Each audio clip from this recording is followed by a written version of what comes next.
الحمد لله وكفى وسلام على عباده الذين اصطفى أما بعد أعوذ بالله من الشيطان الرجيم بسم الله الرحمن الرحيم والكاظمين الغيظ والعافين عن الناس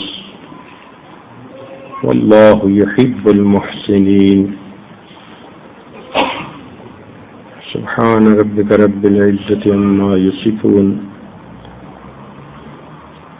وسلام على المرسلين والحمد لله رب العالمين اللهم صل على سيدنا محمد وعلى آل سيدنا محمد وبارك وسلم اللهم صل على سيدنا محمد وعلى آل سيدنا محمد وبارك وسلم اللهم صل على سيدنا محمد وعلى آل سيدنا محمد وبارك وسلم. قرآن مجید کی آیت جو تلاوت کی گئی، اللہ رب العزت ارشاد فرماتے ہیں والقاظمین الغیظ، غصے کو پی جانے والے، والعافین عن الناس، اور انسانوں کو معاف کر دینے والے، واللہ یحب المحسنین،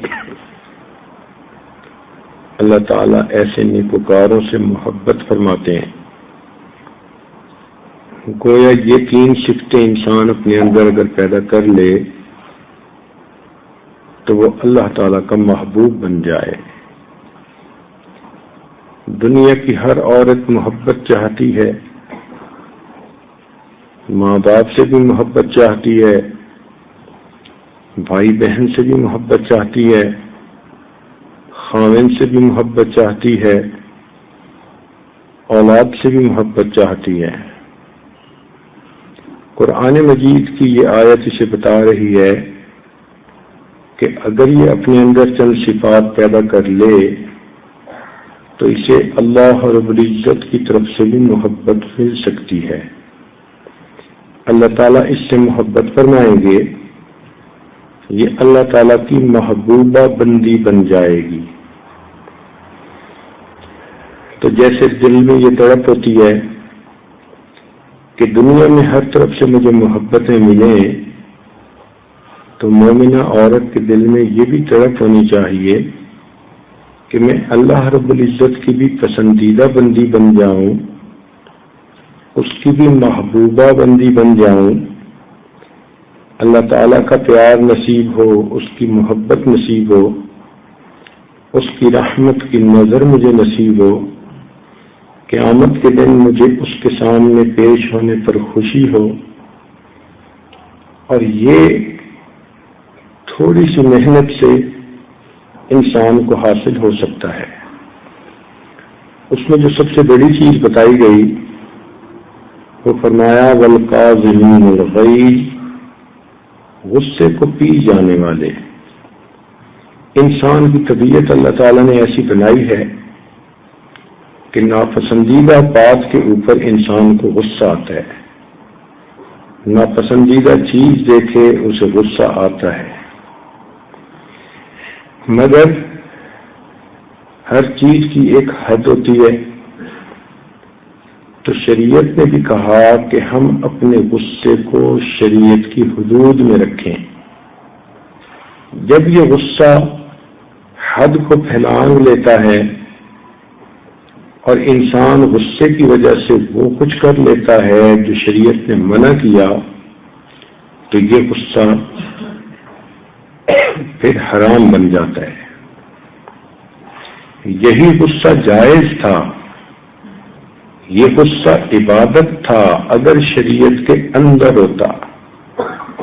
مثال کے طور پر اگر بچی کو ماں منع نہیں کرے گی تو اس کے اندر تو بری عادتیں پیدا ہو جائیں گی۔ لہذا بچی کو یہ پتہ ہونا چاہیے کہ میری امی میں غصہ بھی ہے، وہ پھر کوئی ایسا کام نہیں کرے گی جو خلاف شرع ہو، کوئی ایسا عمل نہیں کرے گی جس کا نتیجہ ذلت و رسوائی ہو۔ تو ایسی ماں اپنے بچوں کی اچھی تربیت کر سکے گی۔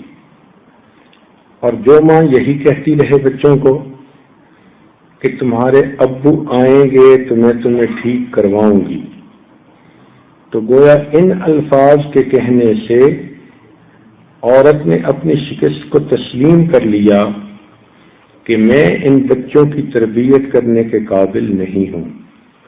حالانکہ جو اچھی مائیں ہوتی ہیں وہ بچوں کو پیار بھی بہت دیتی ہیں، مگر بچوں پر اپنا روب بھی رکھتی ہیں۔ جس طرح عام آدمی شیرنی سے ڈرتا ہے، اس طرح وہ بچے کوئی بری حرکت کرتے ہوئے اپنی ماں سے ڈرتے ہیں۔ ان کو پتہ ہے کہ پیار کے کام پر امی پیار دے گی اور الٹا کام کریں گے تو امی ہمیں غصے کے ساتھ پیش آئے گی۔ تو اچھی عورتیں اولاد کے اوپر اپنا روب رکھتی ہیں۔ یہ شریعت نے ایک اچھی چیز بنائی۔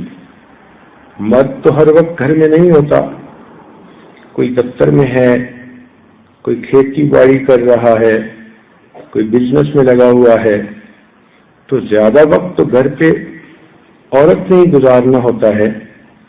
تو اولاد کی حفاظت اسی نے کرنی ہے، اور وہ حفاظت اسی طرح کہ بچوں کو محبت بھی دے، پیار بھی دے، مگر اتنا دے کہ وہ بگڑنے نہ پائیں۔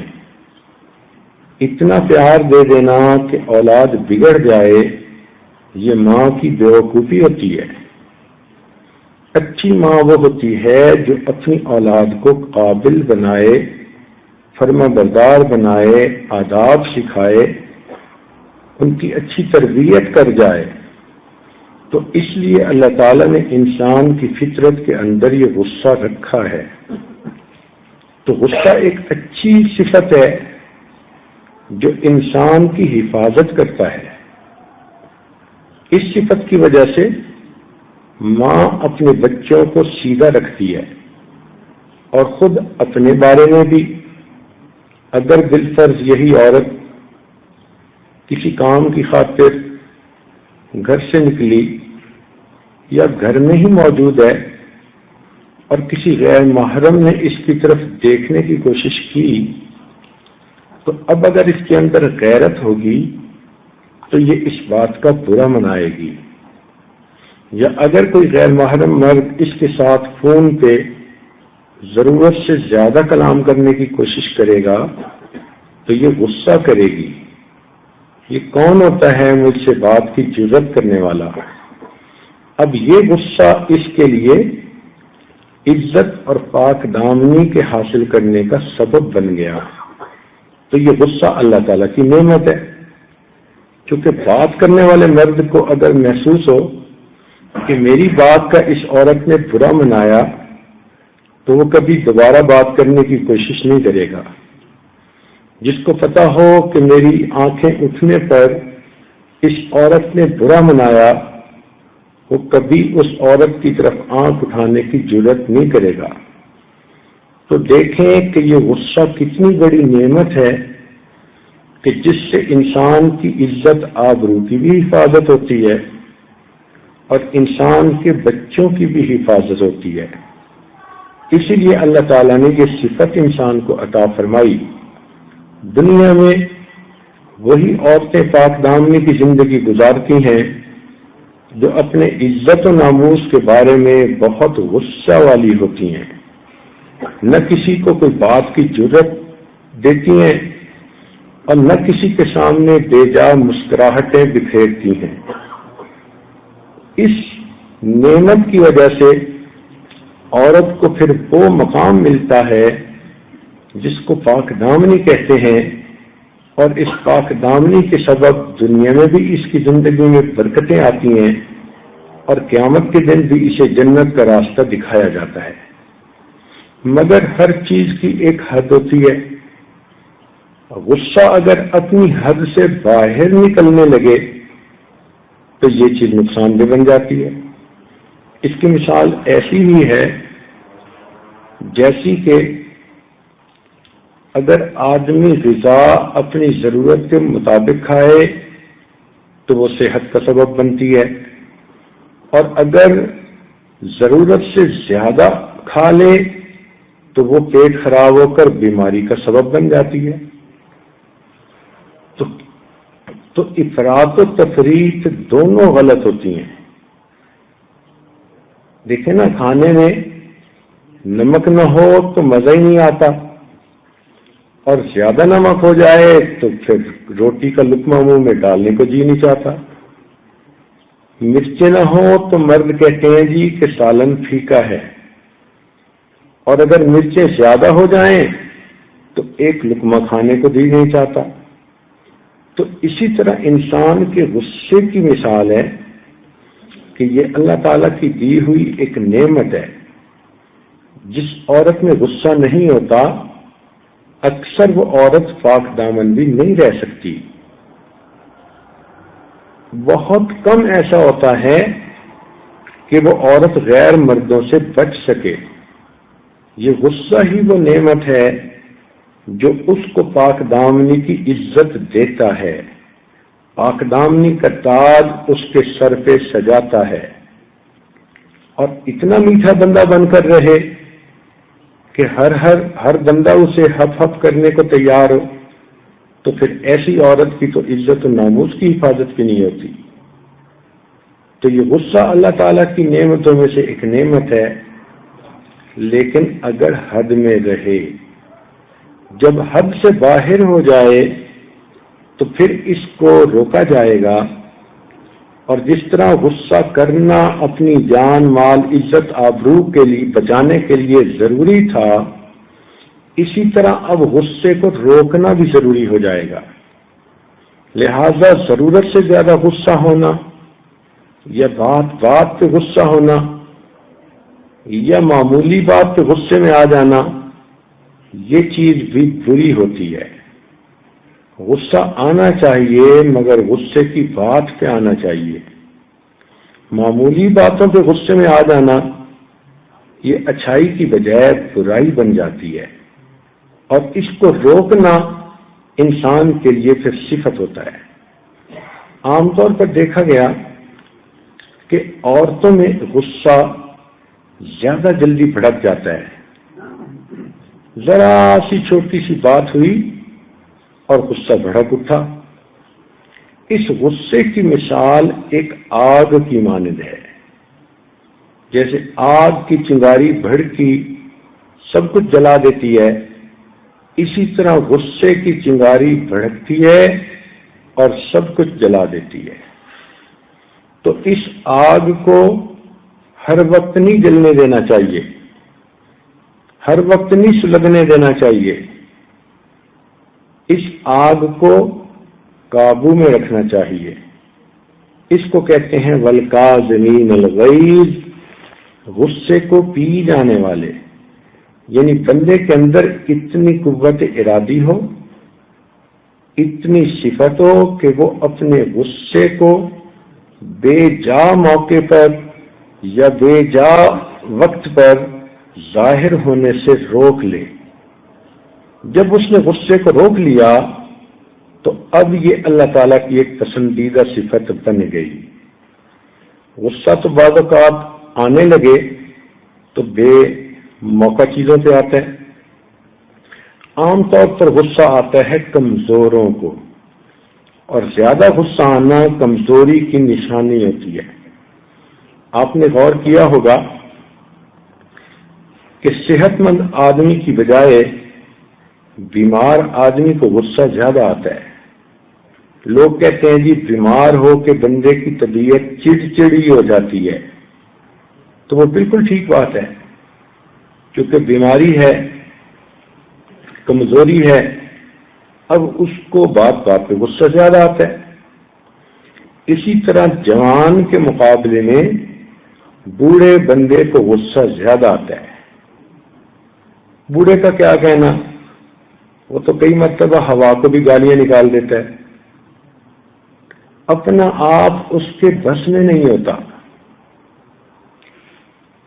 تو جوان کی نسبت بوڑھے کو غصہ زیادہ، صحت مند کی نسبت بیمار بندے کو غصہ زیادہ، اور مرد کی نسبت عورت کو غصہ زیادہ۔ عام طور پر جو عورتیں زیادہ غصے کی طبیعت والی ہوتی ہیں وہ پھر اپنا غصہ بے جا طریقے سے نکالتی ہیں۔ کئی تو ایسی ہوتی ہیں کہ وہ اپنے بچوں کی پٹائی کرتی ہیں اور الٹا گناہگار بنتی ہیں۔ معصوم بچے اگرچہ آپ کی اولاد ہیں مگر آپ کے پاس اللہ تعالی کی امانت ہیں۔ غصہ خامند کا نکالا بچوں پہ، غصہ کوئی کام خراب ہونے کا نکالا بچوں پہ، غصہ اپنی کوئی خواہش پوری نہ ہونے کا نکالا بچوں پہ۔ تو یہ کہاں کا انصاف ہے؟ یہ الٹا اپنے آپ کو گناہگار بنانا ہوا۔ ماں کو تربیت کی خاطر بچوں کو مارنے کی اجازت ہے، لیکن بیجا مارنے پر ماں قیامت کے دن اپنے بچوں کی مقروض ہوگی، ان کو ان کا حق دلوایا جائے گا۔ اس لیے بغیر وجہ کے ہاتھ اٹھا دینا، کچھ عورتیں تو پھر ہاتھ اٹھا لیتی ہیں اور کچھ عورتیں پھر لعنتیں کرنا شروع کر دیتی ہیں، یعنی زبان قابو میں نہیں ہوتی، اس پہ بھی لعنت، اس پہ بھی لعنت، اس پہ بھی لعنت، ہر چیز کو برا کہنا شروع کر دیتی ہیں۔ یہ بھی اللہ تعالیٰ کی نعمتوں کی ناشکری ہے۔ تو یہ غصے کا بے جا اظہار ہوتا ہے۔ چاہیے کہ غصے کو قابو کرنے والی صفت اپنے اندر پیدا کریں، اور یہ صفت پیدا ہوتی ہے جب انسان یہ غور کرے کہ اگر مجھے غصہ آیا اور میں غصہ دوسرے سے نکال سکتی ہوں، تو اگر میرے گناہوں پر اللہ رب العزت کو غصہ آیا اور قیامت کے دن انہوں نے مجھ پہ غصہ کیا تو پھر میرا کیا بنے گا؟ جب بھی غصہ آئے تو انسان فوراً اپنے مالک الملک کو یاد کرے اور یہ سوچے کہ جتنا مجھے غصہ اتارنے کا موقع اب نصیب ہے، اللہ تعالیٰ کو اس سے زیادہ میرے اوپر غصہ اتارنے کا جو ہے قدرت حاصل ہے۔ لہذا جب ہم یہ مضمون اپنے دل میں سوچیں گے تو ہمارا غصہ قابو میں آ جائے گا۔ ہم کتنے ناپسندیدہ کام کرتے ہیں، گناہوں کے کام کرتے ہیں، ہمارا مالک ہمیں فوراً تو سزا نہیں دیتا، کتنی تحمل مزاجی ہے اس میں۔ اللہ تعالیٰ کے حلم پہ قربان جائیں کہ بندے گناہوں پہ گناہ کر رہے ہوتے ہیں، وہ پروردگار پھر بھی ان کو رزق دیے چلا جاتا ہے۔ ہم گناہ کر کر کے سو جاتے ہیں اور وہ پروردگار جاگ جاگ کر ہماری حفاظت کر رہا ہوتا ہے۔ ذنون مصری رحمۃ اللہ علیہ ایک بزرگ ہیں، فرماتے ہیں میں دریا کے کنارے جا رہا تھا، میں نے ایک موٹے سے بچھو کو دیکھا کہ وہ بچھو پانی میں جانے لگا۔ میں نے سنا ہوا تھا کہ بچھو تیرنا نہیں جانتا، پانی میں ڈوب جاتا ہے، تو میں نے سوچا کہ دیکھوں یہ بچھو کے ساتھ کیا معاملہ ہوتا ہے۔ جب میں نے ذرا قریب ہو کر دیکھا تو پانی کے اندر ایک کچھوا تھا، اس طرح سے بیٹھا ہوا کہ اس کی پیٹھ، اس کی کمر وہ پانی سے باہر نکلی ہوئی تھی اور باقی پانی کے اندر تھا۔ تو یہ بچھو اس کی پیٹھ کے اوپر بیٹھ گیا اور کچھوے نے پانی کے اندر تیرنا شروع کر دیا۔ کہتے ہیں ایک عجیب سی بات یہ میں نے دیکھی تو میرے دل میں خیال آیا، ذرا دیکھتا ہوں کہ اس کا انجام کیا ہوتا ہے۔ کہتے ہیں میں نے بھی دریا کے اندر اپنا قدم رکھ دیا پیچھے پیچھے چلتا رہا، حتیٰ کہ میں نے دیکھا کہ وہ کچھوا تیرتے تیرتے دریا کے دوسرے کنارے پر پہنچا۔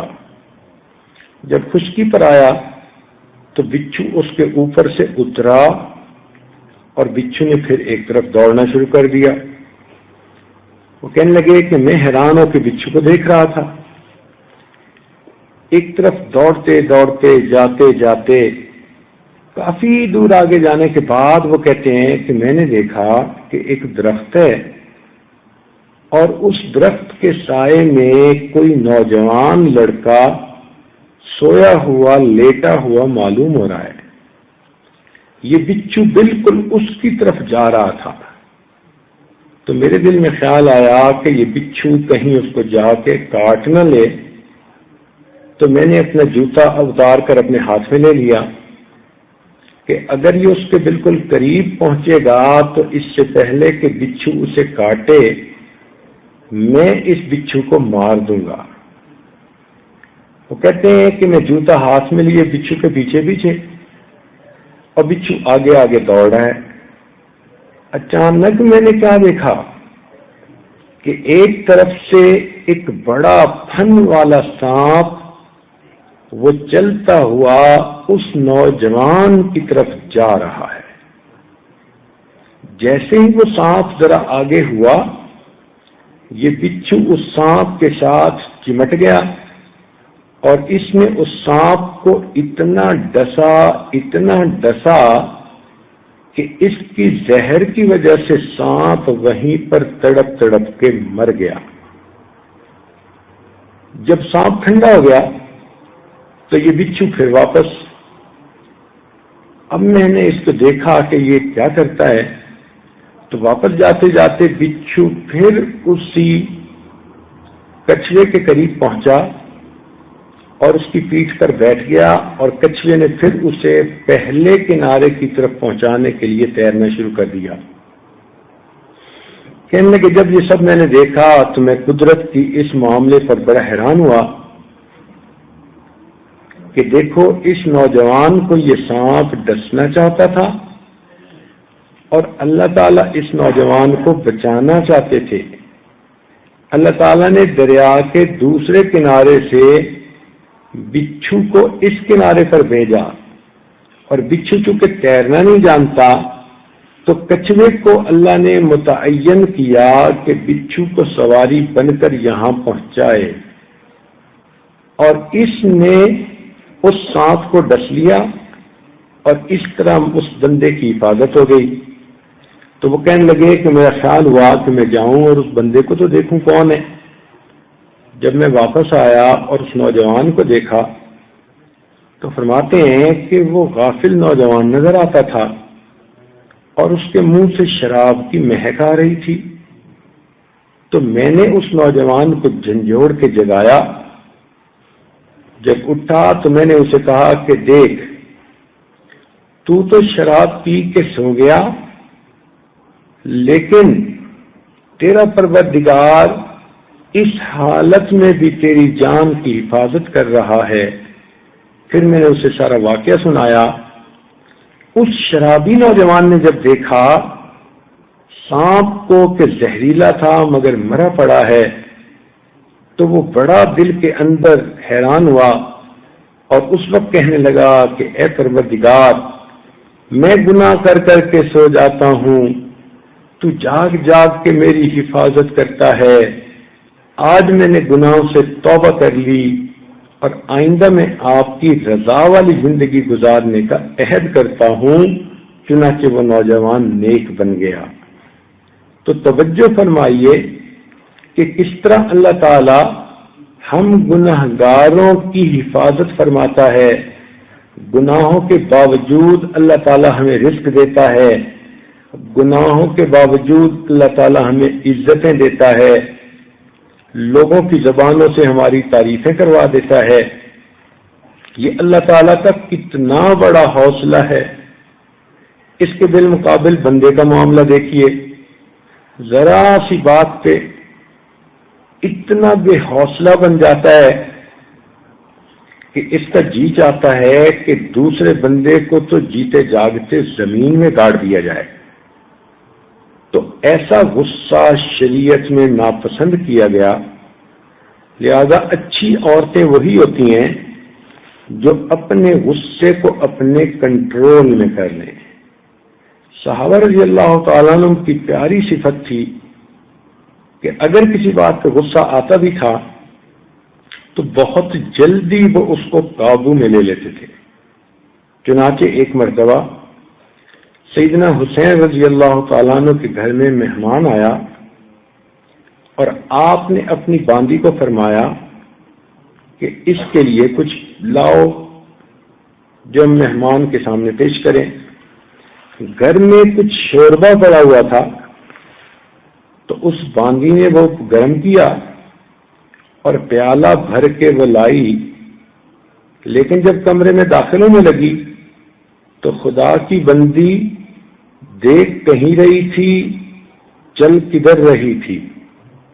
تھوڑی سی اس کی غفلت کی وجہ سے جو اس کا پاؤں اٹکا اور وہ گرنے لگی تو وہ گرم گرم شوربے کا سارا پیالہ سیدنا حسین رضی اللہ عنہ کے اوپر آ کر گرا۔ اب جب کھولتا شوربہ جسم پر گرے تو انسان کا بدن جلتا ہے، کتنی تکلیف ہوتی ہے۔ اس تکلیف کی شدت میں سیدنا حسین رضی اللہ تعالیٰ عنہ نے بڑے غصے کے ساتھ اس باندی کی طرف دیکھا کہ یہ کتنی بے دھیانی ہے، تو وہ باندی پہچان گئی، آخر اسی گھر کی خادمہ تھی، کہ آپ نے بہت غصے سے میری طرف دیکھا۔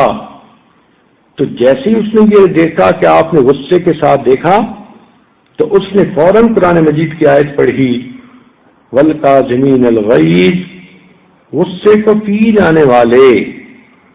ان الفاظ کے سنتے ہی سیدنا حسین رضی اللہ تعالیٰ عنہ نے فوراً اپنے غصے کو پی لیا۔ جب اس نے دیکھا کہ اب انہوں نے اپنے غصے کو پی لیا، غصے کا گھونٹ بھر لیا، تو اس نے اگلا حصہ پڑھا آیت کا کہ وَالْعَافِينَ عَنِ النَّاسِ، انسانوں کو معاف کر دینے والے۔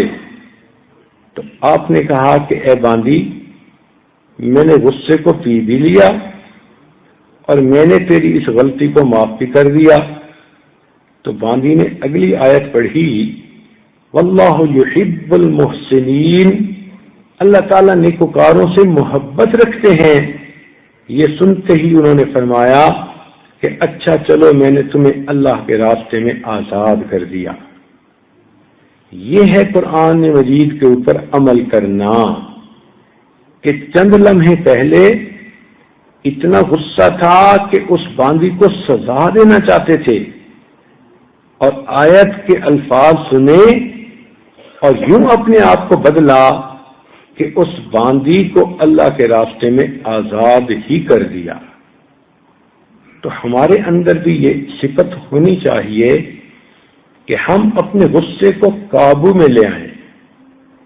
کئی گھروں میں مردوں میں غصہ بہت ہوتا ہے، وہ بیچارے بھی مریض ہوتے ہیں، تو ان مردوں کو چاہیے کہ وہ بھی اپنے غصے کو قابو میں لانے کی کوشش کریں، اپنے معاملات کسی اللہ والے کے سامنے جا کر بتائیں، اپنی طبیعت کی کیفیت ذرا کھولیں، وہ کچھ پڑھنے کو بتائیں گے یا دعائیں کریں گے، جس سے کہ ان بری چیزوں سے جان چھڑانا ہمارے لیے آسان ہو جائے گا۔ کیونکہ عورتوں کی محفل ہے، اس لیے اس محفل میں تو عورتوں ہی کی بات کرنی ہوتی ہے، تو بتانا کہ یہ مقصد تھا کہ غصہ جلدی آنا یہ کمزوری کی علامت ہے، اور اسی طرح غصہ دیر تک رہنا یہ بھی کمزوری کی علامت ہے۔ اچھا انسان وہ ہوتا ہے کہ جس کو غصہ دیر سے آئے اور جلدی ٹھنڈا ہو جائے۔ غصہ اسے دیر سے آئے مگر غصہ ٹھنڈا جلدی ہو جائے، وہ دل سے نکال دے، دل سے اس کو ختم کر دے. جیسے کہتے ہیں نا جی، آپ غصہ تھوک دیں تو بندے کی ایسی شخصیت ہو کہ غصے کو دل سے نکال دے. تو غصے پہ قابو پا لینا یہ اللہ تعالیٰ کو بڑی پسندیدہ صفت ہے. اس لیے فرمایا والقاظمین الغیظ، غصے کو پی جانے والے، والعافین عن الناس، اور انسانوں کو معاف کر دینے والے. جب انسان دنیا میں زندگی گزارتا ہے نا تو اس کے گرد و پیش والے لوگوں سے کمی کوتاہی ہوتی رہتی ہے. کبھی ارادتاً ہوتی ہے، کبھی بغیر ارادے کے غلطی سے ہو جاتی ہے. تو لوگوں کی غلطیوں کو جلدی معاف کر دینا یہ بھی بہت بڑی صفت ہے. یہ صفت بھی ہمیں اپنے اندر پیدا کرنی چاہیے. یہ اللہ رب العزت کا خلق ہے کہ اللہ تعالیٰ عفو ہیں، معاف کرنے والے ہیں. چنانچہ عائشہ صدیقہ رضی اللہ تعالیٰ عنہ نے پوچھا، اے اللہ رب العزت کے محبوب، اگر میں شب قدر پا لوں تو اس وقت میں کیا دعا کروں؟ تو نبی علیہ السلام نے فرمایا کہ حمیرہ تم یہ دعا کرنا، اللہم انک عفو، اے اللہ بے شک آپ معاف کرنے والے ہیں، تحب العفو، معاف کر دینے کو پسند کرتے ہیں، فاعف عنی، اللہ مجھے بھی معاف کر دیجئے. تو اس آیت سے معلوم ہوا کہ اللہ تعالیٰ معاف کرنے کو پسند فرماتے ہیں. تو انسان کو یہ خلق اپنے اندر پیدا کرنا چاہیے. چنانچہ ہم بھی دوسروں کی غلطیوں کو جلدی معاف کریں. اپنے نفس کی غلطی کو معاف نہ کیا کریں، دوسروں کی غلطیوں کو جلدی معاف کر دیا کریں. اور آج کل معاملہ الٹ ہے. ہمارا نفس جو کچھ بھی کر لے اس کو سزا دینے کی ہم جرات نہیں کرتے، لیکن دوسرے بندے سے تھوڑی سی کوئی اونچ نیچ ہو جائے تو بس ہمارا خون کھولنے لگ جاتا ہے، ہماری آنکھوں میں خون اتر جاتا ہے، ہمارا جی چاہتا ہے کہ یہ زندہ ہی کیوں ہے. تو یہ بھی ٹھیک نہیں ہے. تو اس لیے ہمیں چاہیے کہ ہم اپنے غصے کو قابو میں کرنے کی عادت ڈالیں اور اللہ کے بندوں کی غلطیوں کوتاہیوں کو معاف کر دیں. حضرت عمر بن عبدالعزیز رحمۃ اللہ علیہ فرمایا کرتے تھے کہ 3 چیزیں اللہ تعالیٰ کو بے حد پسند ہیں. 3 چیزیں اللہ تعالیٰ کو بے حد پسند ہیں. ان میں سے پہلی چیز قدرت ہونے کے باوجود بدلہ نہ لینا. یعنی ایک آدمی کو اختیار حاصل ہے، اگر وہ چاہے تو بدلہ لے سکتا ہے، لیکن پھر اللہ کے لیے معاف کر دینا. یہ چیز اللہ تعالیٰ کو بہت پسندیدہ ہے. اس کو کہتے ہیں معاف کر دینا. چنانچہ حدیث پاک میں آتا ہے کہ جو شخص دوسروں کی غلطیوں کو جلدی معاف کرتا ہوگا، اللہ تعالیٰ قیامت کے دن اس کی غلطیوں کو جلدی معاف فرمائیں گے. دوسری حدیث میں آتا ہے کہ جو شخص دوسروں کے عذر کو جلدی قبول کرتا ہوگا، اللہ تعالیٰ قیامت کے دن اس کے عذروں کو جلدی قبول فرما لیں گے. اسی طرح ہمارے بزرگوں نے قیاس کر کے کہا کہ جو شخص دوسروں کے عیبوں کی دنیا میں ستر پوشی کرتا ہوگا، اللہ تعالیٰ قیامت کے دن اس کے عیبوں کی ستر پوشی فرمائیں گے. ہم اگر دنیا میں دوسروں کے ساتھ بھلائی کریں گے تو اللہ تعالیٰ قیامت کے دن ہمارے ساتھ بھلائی کریں گے. چنانچہ حدیث پاک میں آتا ہے ایک قبیلے کے لوگ گرفتار کیے گئے اور نبی علیہ السلام کی خدمت میں پیش کیے گئے. کافی لوگ تھے، ہجوم تھا، مرد بہت سارے تھے، عورتیں بھی تھیں۔ اس میں ایک جوان عمر لڑکی تھی اور اس کا بچہ کہیں گم ہو گیا تھا۔ اب وہ اپنے بچے کو تلاش کرتی پھر رہی تھی اور اس کو کچھ ہوش نہیں تھا، سر سے دوپٹہ اترا ہوا، ننگے سر وہ ادھر ادھر پھر رہی ہے۔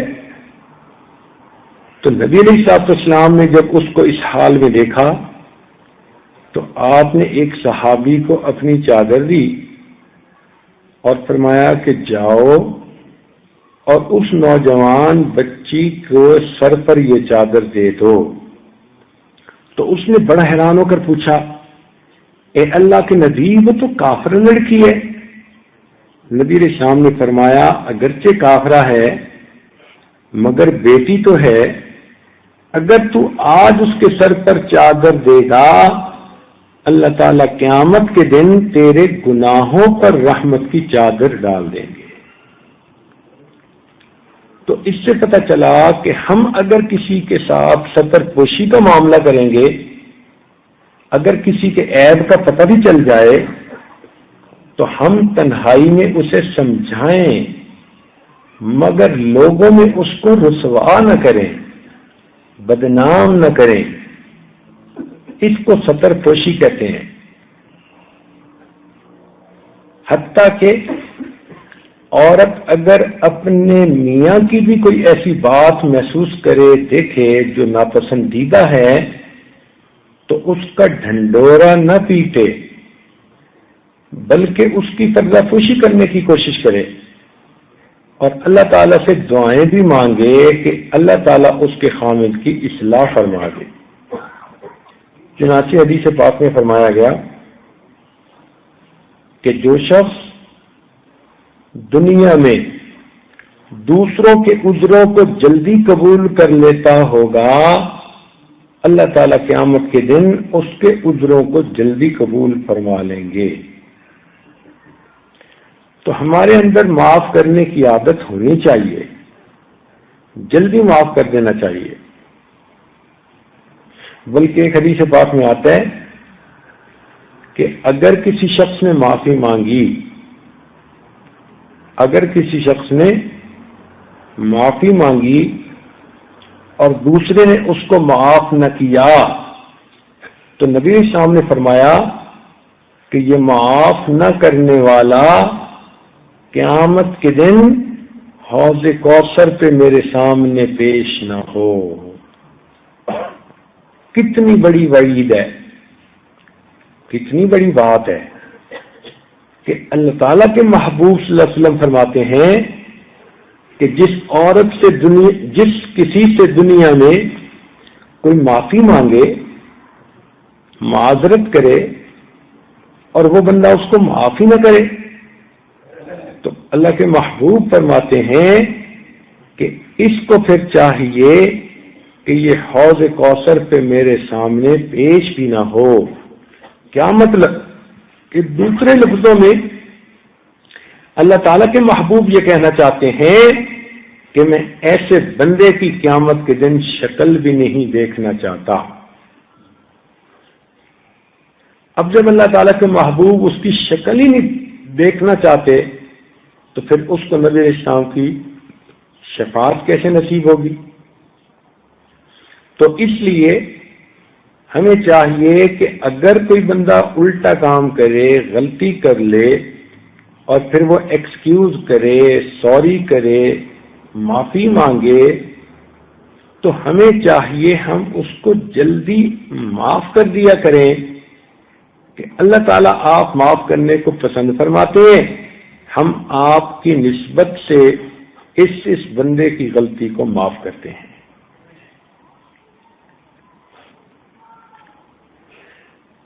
آج کل اکثر یہ وتیرہ بن گیا ہے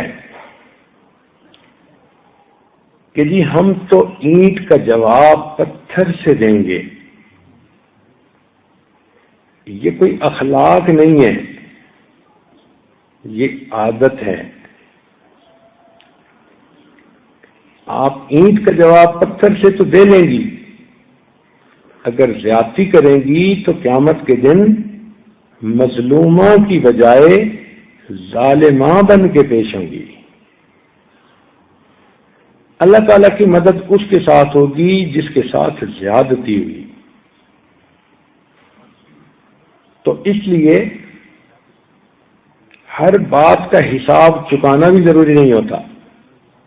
ہم نے دیکھا ہے کہ کئی عورتوں کی عادت ہوتی ہے، کوئی بات خامن نے کہہ دی فوراً آگے سے جواب دیتی ہیں، ساس نے کہہ دی فوراً آگے سے بولتی ہیں۔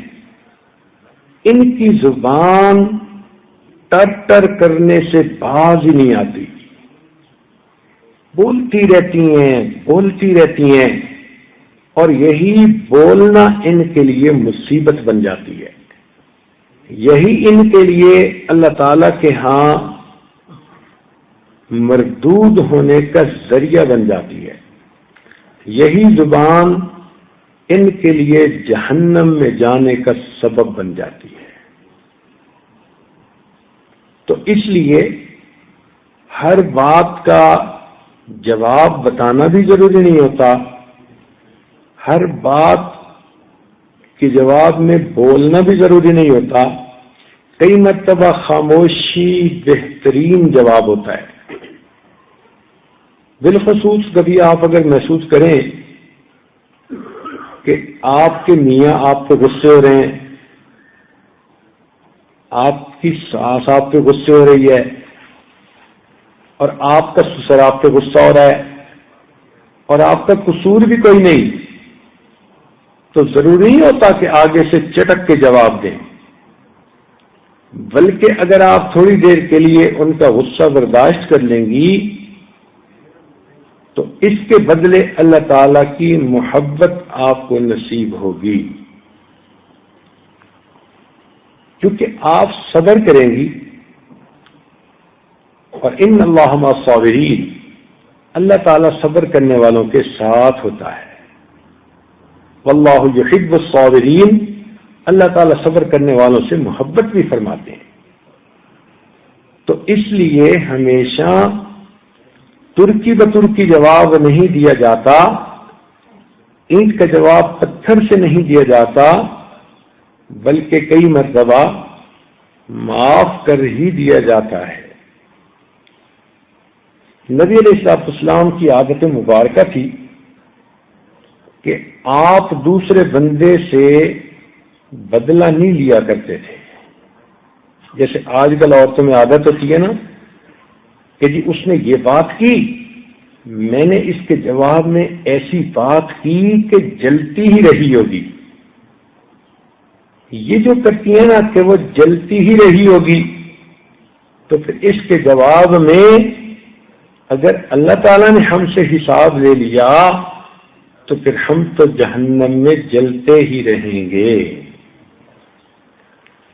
اس لیے معاف کرنا چاہیے، سنیے اور دل کے کانوں سے سنیے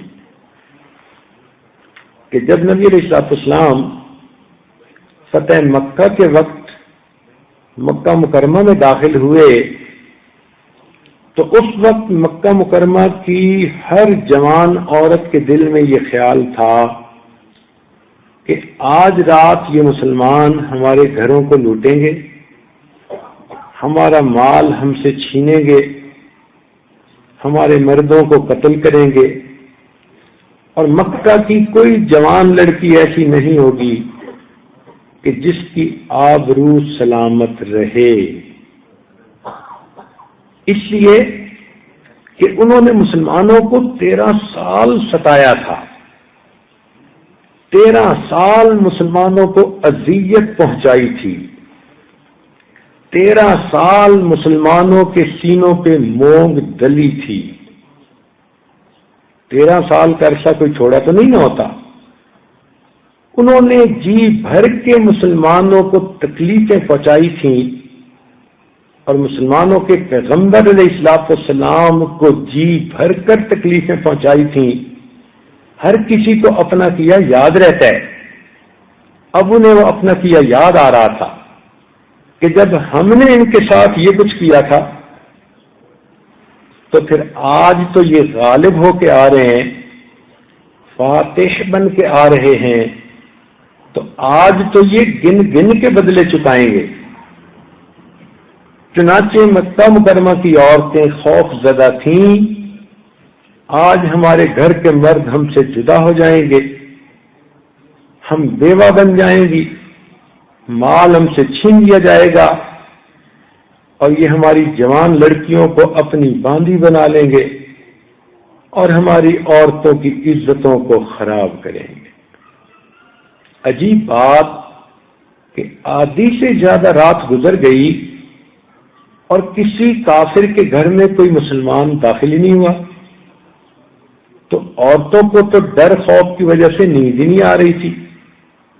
انہوں نے اپنے مردوں سے کہا کہ ذرا پتہ تو کریں کہ یہ مسلمان کہاں ہیں، کیا سوچ رہے ہیں۔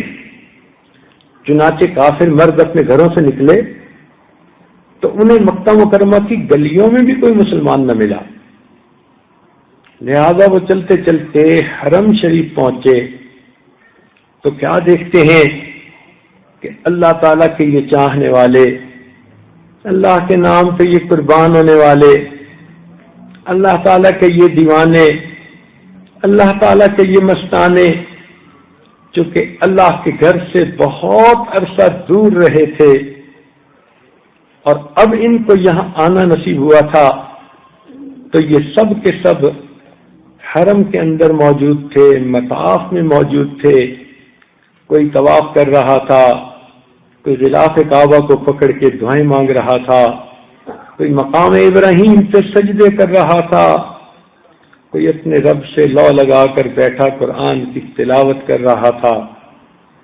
تو مرد لوگ حیران ہو گئے کہ یہ مسلمان تو کچھ اور طور طریقے کے لوگ ہیں، ہم نے برا سوچا تھا، یہ لوگ تو ایسے نہیں۔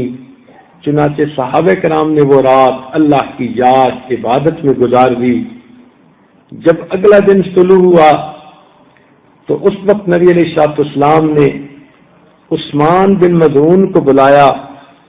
یہ وہ بندہ تھا کہ جس کے پاس بیت اللہ شریف کے دروازے کی کنجی ہوتی تھی، اور بلا کر آپ نے اس کو کہا کہ عثمان، بیت اللہ شریف کی کنجی میرے حوالے کرو۔ چنانچہ اس نے کنجی آپ کے حوالے کر دی۔ نبی علیہ الصلوۃ والسلام نے دروازہ کھلوایا، آپ بیت اللہ شریف کے اندر تشریف لے گئے، وہاں جا کر آپ نے نماز ادا کی، اللہ تعالیٰ کے سامنے اپنی اور اپنی امت کے لیے دعائیں مانگی۔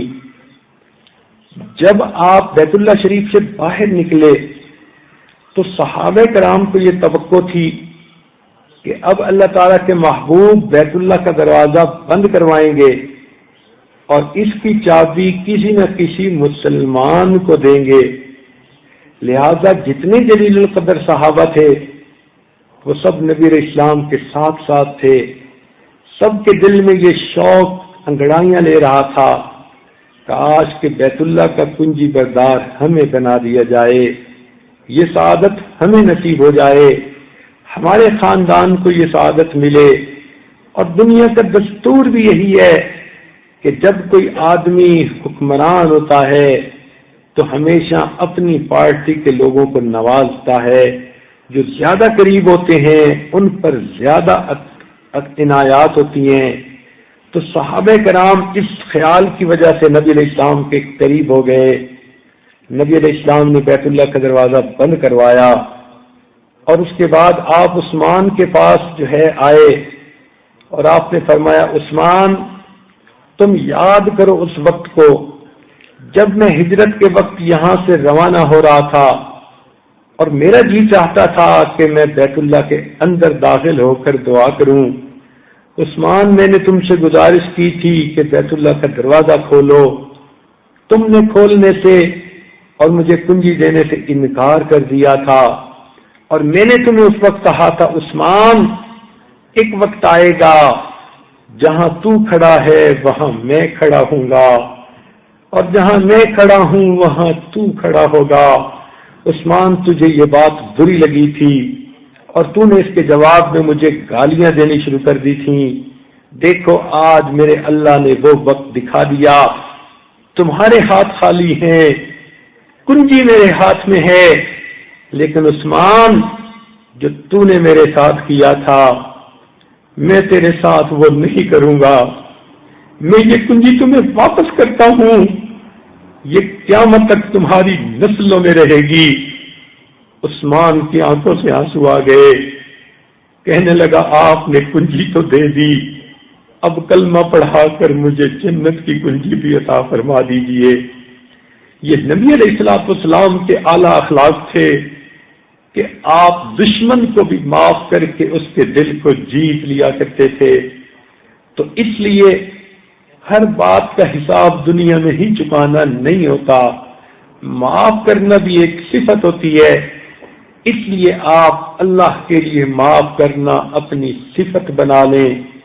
غصہ آ جائے اس کو اللہ کے لیے اپنے قابو میں کر لیا کریں، اور اللہ کی خاطر اللہ کے بندوں کی کوتاہیوں کو معاف کر دیا کریں۔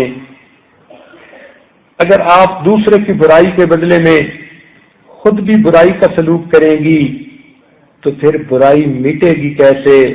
پہلے ایک برائی تھی، آپ نے بھی برائی کے جواب میں برائی کا جواب دیا تو ڈبل برائی دنیا میں ہو گئی۔ اس طرح تو برائی ختم ہو ہی نہیں سکتی۔ آپ نے شریعت کا مسئلہ تو سنا ہی ہوگا کہ اگر کوئی چیز ناپاک ہو جائے تو ناپاک چیز کو پاک کرنے کے لیے پاک پانی کی ضرورت ہوتی ہے۔ جب تک پاک پانی سے اسے نہیں دھوئیں گے وہ ناپاکی ختم نہیں ہوگی، اور اگر کوئی ناپاکی کو ناپاک پانی سے دھونا شروع کر دے تو ناپاکی بڑھ تو سکتی ہے، ختم نہیں ہو سکتی۔ اسی طرح اگر کسی نے آپ کے ساتھ برائی کی، آپ اس کے جواب میں برائی کرنے لگ جائیں تو دنیا سے برائی ختم نہیں ہوگی۔ برائی کو مٹانے کے لیے تو اچھائی کا معاملہ کرنا پڑے گا۔ پاک پانی برائی کو مٹا دیتا ہے، گندگی کو مٹا دیتا ہے، اچھائی اسی طرح برائی کو مٹا دیتی ہے۔ اللہ رب ذوالجلال نے قرآن مجید میں یہی اصول بتلا دیا، فرمایا ادفع باللتی ہی احسن، کہ تم برائی کو نیکی کے ساتھ دھکیلو، پھر دیکھو اس کا کتنا اچھا اثر سامنے آتا ہے۔ لہذا مستورات سے یہ گزارش ہے کہ یہ اپنے اندر آج سے یہ عہد کر لیں، ہم برائی کا بدلہ برائی سے نہیں دیں گی۔ خاوند ہمارے ساتھ برا سلوک کر رہا ہے، ہم اس کی خدمت کر کے اس کا دل خوش کرنے کی کوشش کریں گی۔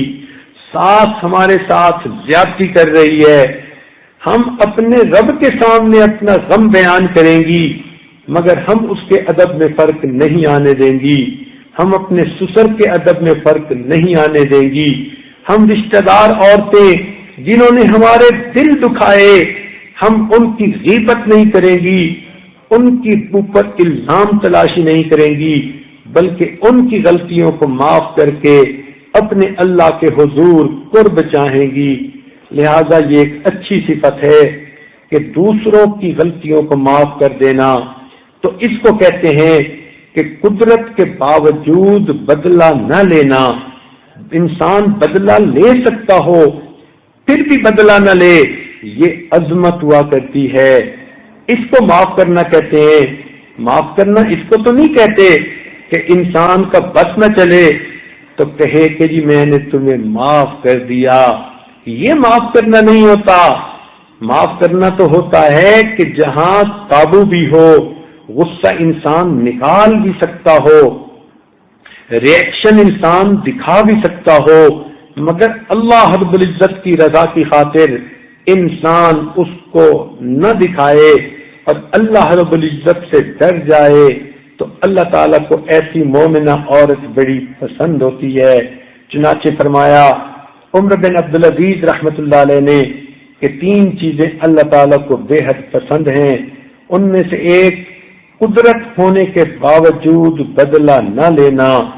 اللہ تعالیٰ ہمیں بھی یہ صفت نصیب فرما دے کہ ہم برائی کے بدلے میں بھی اچھائی کا معاملہ کرنے والے بنے۔ اس لیے مشہور واقعہ ہے کہ خواجہ نظام الدین اولیاء رحمت اللہ علیہ کے پاس ایک آدمی آیا جس کو کسی حاسد نے پریشان کر رکھا تھا، تنگ کر دیا تھا، اور یہ بڑا دل آزردہ تھا۔ حضرت کی خدمت میں آیا اور کہنے لگا کہ حضرت فلاں آدمی ہر وقت میرے راستے میں کانٹے بچھاتا رہتا ہے، میں اس کے جواب میں اب کچھ کرنا چاہتا ہوں، آپ مجھے اس کی اجازت دیجیے۔ وہ NOC مانگنا چاہتا تھا کہ اب میں بھی کچھ کر کے دکھاؤں، مگر اللہ والے تو عجیب باتیں کرتے ہیں۔ چنانچہ آپ نے کتنا پیارا جواب دیا، سونے کی سیاہی سے لکھنے کے قابل ہے۔ آپ نے اسے فرمایا کہ اے نوجوان، اگر کوئی تیرے راستے میں کانٹے بچھائے تو تو اس کے راستے میں کانٹے نہ بچھانا، ورنہ تو پوری دنیا میں کانٹے ہی کانٹے ہو جائیں گے۔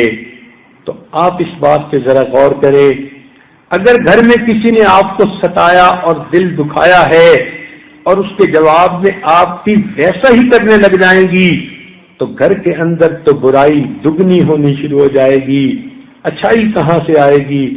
اس لیے چاہیے کہ یہ اچھی صفت اپنا کر ہم قدرت ہونے کے باوجود دوسروں سے بدلہ نہ لیں، انہیں اللہ کے لیے معاف کر دیں۔ دوسرا فرمایا کرتے تھے کہ ایک اچھی صفت میانہ روی اختیار کرنا۔ میانہ روی کہتے ہیں کہ درمیان کی چال چلنا، درمیان کی کیفیت کو اپنانا، یہ میانہ روی کہلاتی ہے۔ نہ افراط ہو نہ تفریط ہو، ان کے درمیان میں انسان اپنی زندگی گزارے۔ مثال کے طور پر اگر اللہ تعالیٰ نے کسی عورت کو بہت مال پیسہ دیا، اب اس کا یہ مطلب نہیں کہ وہ اتنا اس کا دکھاوا کرے کہ اپنے لباس سے بھی دکھاوا اور اپنی ہر چیز سے دکھاوا، اپنی بات سے بھی دکھاوا، بات بات میں دوسروں کو نیچا سمجھے، اپنے کو اونچا سمجھے، ایسے نہیں کرنا چاہیے۔ بلکہ عظمت یہ ہوتی ہے کہ اللہ تعالیٰ نے اتنا کچھ دیا اور انسان پھر بھی جھک کے رہے اور درمیانی راستے کو اختیار کرے۔ یعنی یوں سمجھ لیں کہ ایک طرف کنجوسی ہے، وہ بھی اللہ تعالیٰ کو ناپسند کہ ایک انسان کنجوس مکھی چوس ہی بن جائے، اور دوسری طرف فضول خرچی ہے، فضول خرچی بھی اللہ تعالیٰ کو ناپسند ہے۔ ان المبذرین کانوا اخوان الشیاطین، اللہ تعالیٰ فرماتے ہیں کہ فضول خرچ لوگ تو شیطان کے بھائی ہوتے ہیں۔ تو کنجوسی اور فضول خرچی کے جو درمیان کی چیز ہے اس کو میانہ روی کہتے ہیں۔ تو عورتوں کو چاہیے اگر بالفرض اللہ نے بہت مال دیا تو میانہ روی کو اختیار کریں، ایسی بن کے رہیں کہ جس میں عاجزی بھی ہو اور اللہ تعالیٰ کی شکر گزاری بھی ہو، نہ اتنی کنجوسی کی طرف جائیں کہ وہ اللہ کو ناپسند آئے، نہ اتنی فضول خرچی کی طرف جائیں کہ وہ اللہ کو ناپسند آئے، بلکہ میانہ روی کو اختیار کریں۔ ہر معاملے میں اس چیز کو کرنا یہ اللہ تعالیٰ کو زیادہ پسند ہے۔ اس لیے جب آپ کو اللہ کی نعمت ملے اس وقت اللہ کو یاد کیا کریں، اور اگر آپ کو کسی وقت پیش آ جائے تو اس وقت اللہ تعالیٰ کا خوف دل میں رکھا کریں، تو آپ پھر درمیان کے راستے پر رہیں گی۔ بہادر شاہ ظفر نے ایک قیمتی شعر کہا، کہتے ہیں ظفر آدمی اس کو نہ جانیے گا، ہو کتنا ہی صاحب فہم و ذکا، جسے عیش میں یاد خدا نہ رہی، جسے عیش میں خوف خدا نہ رہا۔ تو عیش کا حال اگر اللہ ہمیں عطا فرما دے تو ہم اس میں یاد خدا کو نہ چھوڑیں، اور اگر کسی وقت ہم عیش میں آ جائیں تو ہم خوف خدا کو یاد رکھ کے کوئی الٹا کام نہ کریں۔ تو یہ درمیان کی جو صفت ہے اسے کہتے ہیں میانہ روی۔ حدیث پاک میں نبی علیہ السلام نے فرمایا خیر الامور اوسطها، کہ بہتر کام درمیانی چال چلنا ہے، درمیانی رویہ اختیار کرنا ہے۔ تو آپ ہر کام میں درمیانی رویہ اگر اختیار کریں گی تو آپ ہمیشہ کامیاب رہیں گی۔ یہ اتنی اچھی صفت ہے کہ کوئی حد نہیں۔ اس کا مطلب کیا ہوا کہ نہ اتنی میٹھی بنو کہ لوگ ہپ ہپ کر جائیں، نہ اتنی کڑوی بنو کہ لوگ تھو تھو کر دیں، بلکہ درمیان کی حالت اچھی ہے۔ اچھے اخلاق ہونے چاہیے کہ لوگ بھی آپ کے ساتھ پھر اچھے اخلاق کے ساتھ زندگی گزاریں۔ کپڑے جوتی کے معاملے میں، دوسرے اخراجات کے معاملے میں ہمیشہ میانہ روی اختیار کریں۔ اکثر یہ دیکھا کہ جب خامد کو اللہ نے خوب مال دیا ہوتا ہے تو پھر عورتیں بھی اس کے اندازوں سے بڑھ کے خرچ کرنے لگ جاتی ہیں، اس کا مال بے دریغ خرچ کرواتی ہیں۔ اگر خامد خرچ کرنے کے لیے دیتا ہے بخوشی، ٹھیک ہے، اس کو آپ پھر خرچ کرو جیسے اللہ تعالیٰ نے آپ کو اجازت دی، لیکن اس خامد کے مال کو زیادہ سے زیادہ نکلوانا اور ایک فرمائش پر دوسری فرمائش ڈالتے جانا، یہ کم عقلی ہوتی ہے۔ کون عورت ہے جو پیسے کی خاطر خامد کے دل میں اپنی نفرت پیدا کر لے؟ مگر عورتیں اس بات کو کیوں نہیں سمجھتی کہ کئی مرتبہ فقط کپڑے جوتی کے نہ لانے پر خامد سے جھگڑے کر لیتی ہیں، ناراض ہو جاتی ہیں، اور بلکہ کئی تو ایسی بیوقوف ہوتی ہیں کہ ان کو غصہ ایسی چیزوں کے نہ آنے کی وجہ سے، اور خامد کئی مرتبہ ان کو ملنے کے لیے بلاتا ہے تو وہ پھر اس کو روکتی ہیں، اپنے آپ کو روک کے رکھتی ہیں اور اپنے اس معاملے کو ایک ٹول کے طور پہ استعمال کرتی ہیں کہ اب خامد کو ہماری ضرورت ہے، ہم انکار کریں گی، یہ تڑپے گا، یہ ترسے گا، منتیں کرے گا، ہم اسے ٹیکنیکل ناک آؤٹ کریں گی اور پھر اپنے مطالبے منوائیں گی۔ یہ شیطان کی بہت بڑی چال ہوتی ہے۔ حدیث پاک میں نبی علیہ السلام نے فرمایا، جس کا یہ مفہوم ہے کہ اگر کسی عورت کو اس کا خامد اپنی طرف بلائے ضرورت کے لیے اور عورت اس کو انکار کر دے تو جب تک وہ اس کی ضرورت کو پوری نہیں کرتی، اللہ تعالیٰ کے فرشتے اس عورت پر لعنت کرتے رہتے ہیں۔ اب سوچئے اس نے کیا کمایا؟ ساری رات اگر اس کا خامد اس سے غصے میں آ کے سو گیا، اللہ کے فرشتوں کی لعنت میں یہ پڑی رہی، اس کو کیا نصیب ہوا؟ پھٹکار پڑے گی اس کی زندگی پر، پھٹکار پڑے گی اس کے چہرے پر۔ ایسی عورتوں کو چہروں پر پھر نحوست نظر آتی ہے، پھر خامدوں کو دلچسپی بھی نہیں رہتی، پھر بعد میں روتی پھرتی ہیں، خامد ہماری طرف توجہ نہیں کرتا۔ جب اس نے توجہ کی تھی تو آپ نے آگے سے معاملہ کیا کیا تھا؟ اس لیے کتنی پڑھی لکھی بیوقوف عورتیں ہوتی ہیں جو اس قسم کا معاملہ کر کے اپنے خامدوں کی توجہ دوسری طرف کر دیتی ہیں۔ گھر میں اس نے اپنی بیوی کو اپنی طرف بلایا، بیوی نے بے رخی دکھا دی، خامد غصے میں آ کے گھر سے باہر نکلا اور دفتر میں اس کو کسی بد کردار لڑکی نے، فیشن پرست دنیا دار لڑکی نے اس کو مسکرا کر دیکھ کر کہہ دیا، سر آپ کیسے ہیں؟ آپ کچھ آج پریشان نظر آتے ہیں۔ تو پھر مرد کے لیے ایسے موقع پہ گناہ میں ملوث ہو جانا کون سا مشکل ہوتا ہے؟ اب اس گناہ میں خامد تو ملوث ہوا ہی صحیح، مگر بیوی بھی اس میں برابر کی شریک۔ یہ گھر میں بیٹھی ہے مگر اس کو اس مرد کے زنا کرنے کا برابر کا گناہ مل رہا ہے، کیونکہ اس نے اپنے خامد کی ضرورت کو پورا نہیں کیا۔ لہذا اس بات کو اچھی طرح سمجھنے کی ضرورت ہے۔ اس لیے نبی علیہ السلام نے فرمایا، عورت اگر اونٹ کے اوپر بھی بیٹھی ہو اور اس کا خامد اسے اپنی ضرورت کے لیے بلائے تو اس کو چاہیے کہ اونٹ سے نیچے اترے اور اپنے میاں کی ضرورت کو پورا کرے۔ ایک حدیث میں فرمایا، عورت اگر تنور پہ روٹیاں بھی لگا رہی ہو اور این روٹیاں لگانے کے درمیان میں اس کا خامد اسے اپنی طرف بلائے، اس کو چاہیے کہ سب کچھ وہی چھوڑ کر پہلے اپنے خامد کی ضرورت کو پورا کرے، بعد میں کوئی اور کام کرے۔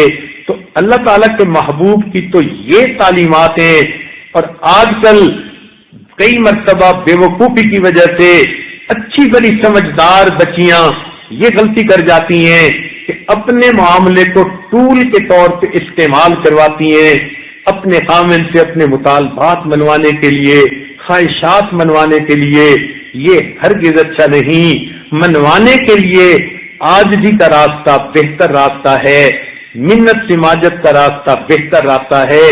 آپ اپنے میاں کو منت سماجت کے ذریعے سے منائیں گی، فقط آپ میاں کو ہی نہیں منائیں گی، اس سے پہلے آپ اپنے رب کو منا لیں گی، تو یہ زیادہ بہتر راستہ اور اچھا راستہ ہے۔ لہذا ہمیشہ اس میں جو ہے اخراجات کے اندر میانہ روی کو اختیار کرنا چاہیے، تاکہ خاوند کے اوپر خواہ مخواہ کا بوجھ نہ پڑے، اس کے دل میں اپنی بیوی کے خلاف کوئی بات نہ جائے۔ خاوند کے دل میں اپنی محبت کو سلامت رکھنا عقل مند بیویوں کا یہ کام ہوتا ہے۔ اس لیے کئی مرتبہ عورتیں اس لیے خرچہ کرواتی ہیں کہ لوگ کیا کہیں گے، یہ اتنے عجیب الفاظ ہیں، لوگ کیا کہیں گے، لوگوں کی خاطر بیچاریاں پتہ نہیں کیا کیا رسم و رواج کرتی پھرتی ہیں، اور لوگ تو پھر بھی راضی نہیں ہوتے۔ جن عورتوں کو جہیز میں کچھ بھی نہیں ملتا، لوگ ان پہ بھی تنقیدیں کرتے ہیں، اور جن کو جہیز میں پتہ نہیں ساری دنیا کی نعمتیں مل جاتی ہیں، لوگ ان پہ بھی تنقیدیں کرتے ہیں۔ تو لوگ تو کسی حال میں راضی نہیں ہوتے۔ لوگوں کو راضی کرتی پھروگی تو لوگ تو آپ کو کبھی بھی خوش ہو کے بات کا جواب نہیں دیں گے۔ اس کی بجائے آپ اگر اپنے اللہ کو راضی کرنا چاہتی تو اللہ تعالیٰ تو جلدی راضی ہو جاتے ہیں۔ اس لیے عورتوں کو چاہیے کہ یہ مت سوچا کریں لوگ کیا کہیں گے، بلکہ یہ سوچا کریں کہ اللہ اور اس کے رسول صلی اللہ علیہ وسلم کیا کہیں گے۔ اگر آپ شریعت کے مطابق ایک کام کر رہی ہیں، آپ کو لوگوں کی فکر نہیں ہونی چاہیے، اللہ تعالیٰ لوگوں کو خود بخود موافق بنا دیں گے۔ چنانچہ عائشہ صدیقہ رضی اللہ عنہا فرماتی ہیں، اور یہ بڑی توجہ طلب بات ہے، غور سے سننے والی بات ہے، یاد رکھنے والی بات ہے۔ وہ فرماتی تھی، ام المومنین نے کتنی پیاری بات بتائی۔ وہ فرماتی تھی، اگر کوئی آدمی اللہ تعالیٰ کو ناراض کر کے مخلوق کو راضی کرنے کی کوشش کرے گا، اللہ تعالیٰ تھوڑے دنوں میں مخلوق کے دل میں بھی اس بندے کا بغض اور عداوت ڈال دیں گے۔ اور اگر کوئی بندہ مخلوق کی بجائے اللہ کو راضی کر لے گا تو اللہ تعالیٰ ناراض ہونے والی مخلوق کے دل کو بھی تھوڑے دنوں میں راضی فرما دیں گے۔ تو اصول تو یہی ہے، ہم اپنے رب کو راضی کریں۔ شادی بیاہ کے موقع پر بے جا رسم و رواج کرنا اور خواہ مخواہ کے پیسے خرچ کرنا نمود و نمائش کے لیے، یہ سب فضولیات ہیں، اس پر گناہ ہوتا ہے۔ تو اس لیے میانہ روی کو اختیار کرنا یہ ایک اچھی صفت ہے۔ اللہ تعالی ہمیں میانہ روی کی صفت اختیار فرما دے۔ رہ گئی لوگوں کی بات، ان کو تو خدا ہی راضی کرے، ہم آپ ان کو کبھی بھی راضی نہیں کر سکتے۔ چنانچہ بچوں کو ایک واقعہ سنایا جاتا ہے کہ ایک میاں بیوی جا رہے تھے، تو اس وقت کیا ہوا کہ گدھا ان کے پاس تھا۔ اب انہوں نے سوچا کہ ہم گدھے کے اوپر سوار ہو جاتے ہیں۔ چنانچہ میاں بیوی دونوں گدھے پر سوار ہو گئے۔ میاں آگے بیٹھا، بیوی پیچھے بیٹھی۔ جب ذرا آگے چلے، ایک آدمی نے دیکھ کر کہا، یہ کتنے ظالم ہیں، گدھا ایک ہے، بندے دو اوپر سوار ہیں، ان کو شرم ہی نہیں آتی۔ چنانچہ انہوں نے کہا کہ ہمیں کیا کرنا چاہیے۔ چنانچہ خاوند گدھے سے نیچے اتر گیا، بیوی بیٹھی رہی۔ تھوڑی دور آگے چلے، کسی نے ان کو دیکھا، کہنے لگے کہ یہ کیسی عورت ہے، خود سواری پر بیٹھی ہوئی ہے اور میاں زن مرید ہے، وہ آگے آگے چل رہا ہے۔ چنانچہ یہ دیکھ کر وہ عورت بھی نیچے اتر آئی۔ چنانچہ اب میاں اوپر چڑھ کے بیٹھ گیا۔ تھوڑی دور آگے چلے، کسی نے دیکھا، وہ کہنے لگا یہ کیسا مرد ہے، خود تو سوار ہے اور بیوی بیچاری کو پیدل چلا رہا ہے۔ چنانچہ خاوند بھی نیچے اتر آیا، دونوں نے پیدل چلنا شروع کر دیا۔ ذرا آگے گئے تو کسی نے دیکھا، وہ کہنے لگے کتنے بے وقوف ہیں، سواری کا جانور بھی ہے اور پھر بھی دونوں پیدل چل رہے ہیں۔ تو تب خاوند نے بیوی کو سمجھایا کہ دیکھو دنیا تو کسی حال میں راضی نہیں ہوتی. تو واقعی بات حقیقت میں یہی ہے کہ دنیا کو آپ راضی نہیں کر سکتی. ہاں اپنی طرف سے کوشش کریں مگر دائرے شریعت کے اندر رہتے ہوئے پہلے اپنے رب کو راضی کریں اور حدود شریعت میں رہ کر جتنا مخلوق کو راضی کرتے ہیں اتنا کریں. اگر پھر بھی راضی نہیں ہوتے ان کا معاملہ اللہ پہ چھوڑ دیں, اللہ تعالیٰ ان کو خود بخود راضی کر دیں گے. لہذا میانہ روی کی زندگی اختیار کرنا یہ بھی ایک بہت ہی اعلیٰ عمل ہے. اللہ تعالیٰ یہ صفت ہمیں بھی عطا فرما دے. اور تیسری صفت فرمایا کرتے تھے کہ اللہ کے بندوں پر رحم کرنا, یہ بھی ایک بڑی صفت ہے. عورتیں عموماً نرم دل ہوتی ہیں, رقیق القلب ہوتی ہیں, ذرا کسی کی تکلیف ہو ان بیچاریوں سے دیکھی نہیں جاتی. ان کو اللہ نے گداز دل دیا ہوتا ہے, تڑپنے والا دل دیا ہوتا ہے, دکھ درد میں شریک ہونے والا دل دیا ہوتا ہے. لہذا یہ دل ایسا ہوتا ہے کہ کسی کو دکھ دے کے خوش نہیں ہوتا مگر 5 انگلیاں برابر نہیں ہوتی. کئی عورتیں ایسی بھی ہوتی ہیں ضد بازی میں آ کر جان بوجھ کے دوسروں کے دل دکھاتی ہیں, دوسروں کو سڑاتی پھرتی ہیں. تو یہ چیز پھر بہت بری ہوتی ہے. یہ بگڑی ہوئی بچیاں ہوتی ہیں جو دوسروں کے دلوں کو دکھ دیں, تکلیف پہنچائیں. تو ہمیں چاہیے ہم اللہ کے بندوں پر رحم کھانا سیکھیں. اس لیے نبی علیہ السلام نے ایک حدیث میں فرمایا کہ اللہ تعالیٰ فرماتے ہیں فرمایا کہ ارحموا من فی الارض یرحمک من فی السماء, تم زمین والوں پر رحم کرو تو آسمان والا تم پر رحم فرمائے گا. ہم اللہ کی رضا کے لیے اللہ کے بندوں پر رحم کریں, جتنا کسی کے ساتھ بھلائی کر سکیں ہم اپنی طرف سے کرنے کی کوشش کریں. اللہ تعالیٰ پھر ہمارے حال پر خود ہی مہربانیاں فرمائیں گے. تو اللہ تعالیٰ کے بندوں پر رحم کھانا اور ان کی خدمت کرنا یہ ایک اچھی صفت ہے اور ہمیں بھی یہ صفت اپنے اندر اپنانی چاہیے. حضرت عمر بن عبدالعزیز رحمت اللہ علیہ کی یہ 3 باتیں تھیں جو اللہ تعالیٰ کو تینوں پسند ہیں. اب ساتھ ہی مختصر آپ کو چند باتیں اور بھی بتاتے جائیں. عمر ابن خطاب رضی اللہ عنہ فرماتے تھے کہ انسان کی گمراہی کے لیے 3 باتیں کافی ہوتی ہیں. وہ 3 باتیں بھی ذرا سن لیجئے. ایک بات تو وہ فرمایا کرتے تھے کہ کوئی شخص لوگوں کی ایسی برائی کرے جو اپنے اندر موجود ہے, یہ چیز اللہ تعالیٰ کو اس کی گمراہی کے لیے کافی ہے. تو اگر آپ غور کریں کون سا گناہ ہے جو ہماری اپنی زندگی میں نہیں, لہذا ہم دوسروں کے اندر نہ اس برائی کو تلاش کریں نہ لوگوں کی برائی کریں. اکثر اوقات دیکھا گیا عورتیں جب مل بیٹھتی ہیں تو وقت گزاری کے طور پر آپس میں تذکرے شروع کر دیتی ہیں اور اس تذکرے میں وہ گفتگو کرتے ہوئے غیبت کی مرتکب ہوتی ہیں. سن لیجئے, غیبت کہتے ہیں کسی کی ایسی برائی بیان کرنا کہ اگر اس بندے کو پتہ چل جائے تو وہ اس بات کو برا منائے, تو ایسی بات کرنے کو غیبت کہتے ہیں. آج عورتوں کو اگر آپ سمجھایا جائے کہ آپ غیبت نہ کریں تو یہ آگے سے جواب دیتی ہیں ہم سچ کہہ رہی ہیں, کوئی جھوٹ تو نہیں کہہ رہی. وہ اللہ کی بندی شریعت کی بات کو سمجھنے کی کوشش کیجئے. اگر آپ نے جھوٹ بولا تو اس کو تو بہتان کہیں گے. آپ سچ بول رہی ہیں, حقیقت بیان کر رہی ہیں, جب پیچھے پیچھے کر رہی ہیں, اسی کو تو غیبت کہا جاتا ہے. تو غیبت ہمیشہ سچی بات جو پیچھے کی جائے مگر ایسی کہ سننے والا سنے تو اس کو برا لگے کہ میری یہ بات کیوں کی گئی, اس کو غیبت کہتے ہیں. اور یہ غیبت آج کل بہت عام ہو گئی ہے. اس کے بارے میں نبی علیہ السلام نے فرمایا الغیبت اشد من الزنا, غیبت تو زنا سے بھی زیادہ برا عمل ہے اور برا گناہ ہے. اس لیے ہمیں چاہیے ہم کسی 3rd پرسن کا تذکرہ کرنے سے ہی بچیں.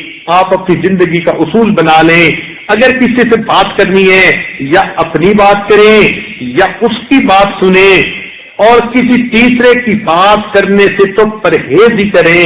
چونکہ اکثر اوقات یہ باتیں غیبت بن جاتی ہیں اور سنی سنائی باتوں پہ بھی دھیان نہ دیا کریں. لیس الخبر کالمعائنۃ، سنی ہوئی باتیں اور آنکھ سے دیکھی بات ایک جیسی تو نہیں ہوتی. اس لیے انسان کے جھوٹا ہونے کے لیے کافی ہے وہ سنی سنائی باتیں کرتا پھرے. اور عورتوں میں یہ چیز بہت عام ہوتی ہے. ایک کے پاس کوئی راز ہو اگرچہ کیسا ہی ہو تو وہ دوسری کو بتائے گی اور بتا کر کہے گی دیکھنا میں تمہیں بتا رہی ہوں، آگے نہ کسی کو بتانا. پھر وہ بات دوسری عورت تیسری کو بتاتی ہے اور کہتے ہیں دیکھو میں تمہیں بتا رہی ہوں، کسی اور کو نہ بتانا. اور یوں ایک ایک کر کے یہ بات بتاتی رہتی ہیں حتیٰ کہ وہ ٹاک آف دی ٹاؤن بن جاتی ہے، اوپن سیکرٹ بن جاتا ہے. ہر عورت دوسری کو کہہ رہی ہوتی ہے میں تمہیں بتا رہی ہوں، آگے نہ بتانا. اور یہ اسی طرح یہ ایک بری عادت ہے جس کی وجہ سے انسان اللہ تعالیٰ کے ہاں گناہگار بن جاتا ہے.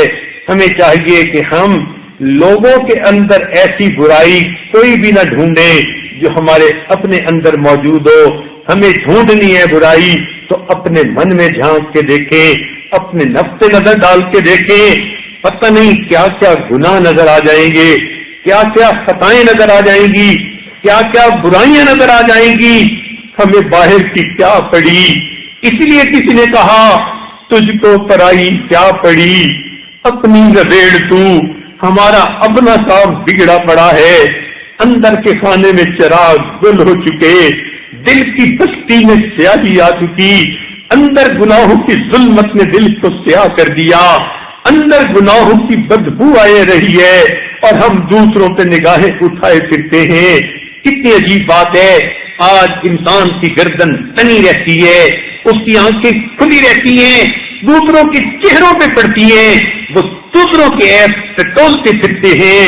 اے کاش یہ گردن جھک جاتی، یہ آنکھیں بند ہو جاتی، یہ نگاہیں اپنے سینے پہ پڑتی کہ میرے اندر کیا عیب ہے. یہی تھوڑی دیر ہم بیٹھ کے مراقبہ کر لیتے تو اللہ رب العزت ہم سے راضی ہو جاتے. لہذا دوسروں میں برائیاں ڈھونڈنے کی بجائے اپنی برائیوں پہ نظر رکھنی چاہیے. تو ایک تو یہ چیز ایسی ہے کہ جو انسان کی گمراہی کے لیے کافی ہے کہ وہ دوسروں کے اندر ایسی برائی ڈھونڈے جو اپنے اندر موجود ہو. اور دوسرا فرماتے تھے کہ لوگوں کے اندر وہ عیب ڈھونڈنا جو اپنے اندر موجود ہوں یہ اس کی گمراہی کے لیے کافی ہوتا ہے. اور تیسری چیز فرماتے تھے کہ اللہ کے بندوں کو خواہ مخواہ تکلیف پہنچانا تو یہ چیز گمراہی کے لیے کافی ہے. اللہ تعالی ہمیں اس سے محفوظ فرمائے کہ ہم کسی کا دل دکھائیں. اس لیے کہ بیماریوں میں سے سب سے بری بیماری دل کی بیماری ہوتی ہے، اور دل کی بیماریوں میں سب سے بری بیماری دل آزاری ہوتی ہے. ہم کسی کی دل آزاری نہ کریں، اس لیے آج ہم دوسرے کا دل دکھائیں گے. کل قیامت کے دن ایسا نہ ہو کہ ہمارا بھی دل دکھایا جائے. اللہ تعالیٰ ہماری شکل دیکھنا ہی گوارا نہ کرے. اللہ تعالیٰ ہمیں جہنم میں الٹا منہ کر کے نیچے ڈلوا دے. اس لیے کہ قرآن مجید میں آتا ہے ویل لکل ہمزۃ لمزہ، جو دوسروں کے عیب ڈھونڈنے والا اور دوسروں کے عیب لوگوں میں بیان کرنے والا ہوتا ہے، اس کو اللہ تعالیٰ جہنم کے اندر آگ کے بنے ہوئے ستونوں کے ساتھ بندھوا دیں گے اور پھر آگ کے انگارے ہوں گے جو اٹھیں گے اور انسان کے دل کے اوپر جا کر لگیں گے. نار اللہ الموقدہ التی تطلع علی الافئدہ. مفسرین نے لکھا یہ انگارے اس کے دل پر کیوں پڑیں گے؟ اس لیے کہ اس نے دنیا میں لوگوں کے دل دکھائے. آج اس کے دل کو جہنم کی آگ سے جلایا جائے گا. آج اگر کوئی عورت دوسرے کا دل باتوں سے جلا رہی ہے تو پھر یاد رکھنا وہ مالک الملک ایک دن تیرے دل کو جہنم کی آگ سے جلائیں گے. تو اس دن سے ڈرنا چاہیے. ایسا نہ ہو کہ اس دن اللہ تعالیٰ کے سامنے شرمندگی برداشت کرنی پڑے. اللہ والے وہ تو جانوروں کو بھی دکھ نہیں پہنچاتے، انسان تو پھر انسان ہے۔ حدیث پاک میں آتا ہے کہ بنی اسرائیل کی ایک عبادت گزار عورت تھی، اس نے ایک بلی کو باندھ لیا تھا، بھوکا پیاسا رکھا، بلی مر گئی۔ اس کے بھوکا پیاسا مارنے پر اللہ نے اس کے سب نیک اعمال کو ضائع کر دیا۔ تو اگر ایک بلی کو تکلیف پہنچائی جائے تو انسان کے عملوں کو ضائع کر دیا جاتا ہے، اور اگر کسی جانور کا دل خوش کر دیا جائے اللہ تعالیٰ بندے کی نیکیاں بڑھا دیتے ہیں۔ چنانچہ حدیث پاک میں آتا ہے کہ بنی اسرائیل کی بدکردار عورت تھی، زانیہ عورت تھی، جس پر جہنم واجب ہو جاتی ہے، جس کا راستہ جہنم کی طرف جاتا ہے، جس کی طرف اللہ تعالیٰ قیامت کے دن آنکھ رحمت کی اٹھا کر نہیں دیکھیں گے، جس کے جسم سے ایسی بدبو آئے گی کہ جہنمی لوگ بھی اس بدبو سے تنگ ہو جائیں گے۔ وہ گندی عورت جو ہے بنی اسرائیل کی کہیں جا رہی تھی، مگر اس نے ایک کتے کو دیکھا جو پیاس کی شدت سے تڑپ رہا تھا، قریب ایک کنواں تھا۔ اس عورت نے اپنے دوپٹے کے ایک طرف اپنے جوتے کو باندھا جیسے بند جوتے ہوتے ہیں، اور اس کے اندر پانی نکالا اور کتے کے منہ میں ڈالا۔ چند بار ایسا کرنے سے جب کتے کی پیاس بجھ گئی تو اس نے خوشی میں آ کر آواز نکالی۔ اس کی آواز نکلتے ہی اللہ نے اس بدکردار عورت کے لیے جنت کا فیصلہ فرما دیا۔ تو دیکھیے، اگر ہم جانوروں پر رحم کھائیں تو اللہ جنتیں عطا فرما دیتے ہیں اور اتنے بڑے بڑے گناہ معاف کر دیتے ہیں، اور اگر ہم انسانوں کے دل خوش کریں گے تو پھر اللہ تعالیٰ ہمیں کس قدر جو ہے قیامت کے دن اکرام عطا فرمائیں گے۔ لہذا آج کی اس محفل میں عورتیں اپنے دل میں یہ عہد کریں، آج کے بعد ہم اپنے میاں کا دل خوش رکھیں گی، آج کے بعد ہم اپنے ساس سسر کا دل خوش رکھیں گی، ننوں کے دل کو خوش رکھیں گی، اپنی والدہ والد کے دل کو خوش رکھیں گی، بہن بھائیوں کے دلوں کو خوش رکھیں گی، مسلمان عورتوں کے دلوں کو خوش رکھیں گی، اپنے بچوں کے دلوں کو خوش رکھیں گی۔ آپ ان کے دل خوش کریں گی، خدمت کے ذریعے سے اللہ تعالیٰ قیامت کے دن آپ کا دل خوش کریں گے، نور کے ممبروں پر آپ کو بٹھائیں گے اور آپ کو جنت میں آپ کے محل کے اندر ملکہ بنا کر بھیجیں گے۔ یہی کامیابی ہے۔ اللہ رب العزت ہمیں دنیا آخرت کی کامیابیاں نصیب فرمائے۔ وآخر دعوانا ان الحمد للہ رب العالمین۔ تھوڑی دیر کے لیے مراقب ہو جائیے، آنکھوں کو بند کر لیجئے، سر کو جھکا لیجئے، دنیا اور جو کچھ دنیا میں ہے اس سے ہٹ کٹ کے اللہ تعالیٰ کی یاد میں ڈوب جائیے۔